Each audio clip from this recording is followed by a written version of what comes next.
எல்லாருக்கும் ஹாய். நான் இளங்கோ பாண்டிச்சேரியிலேருந்து. இன்றைக்கி கப்பி ஃபிஷ்க்கு வர டிசீஸும் அதுக்கான மெடிசனை பற்றி பார்க்கலாம்.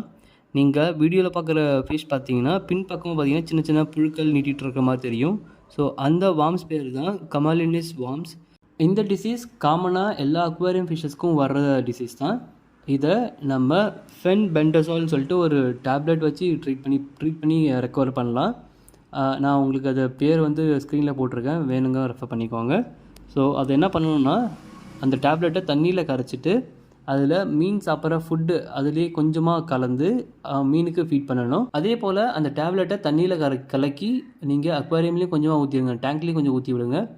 ஸோ தட் அந்த வார்ம்ஸ்லாம் கொஞ்சம் அப்படியே வீக்காகி கீழே வந்துடும். அதை நீங்கள் சிஃபான் பைப் வச்சு அப்படியே கொஞ்சம் எடுத்துகிட்டு தண்ணி பாதியை எடுத்துகிட்டு மீதி தண்ணியை ரீஃபில் பண்ணிக்கோங்க. அதே மாதிரி 2 to 3 டைம்ஸ் பண்ணணும். பண்ணால் ஓரளவுக்கு ஃபிஷ் ரெக்கவர் ஆயிரும். அடுத்த வீடியோவில் பார்க்கலாம். பாய்.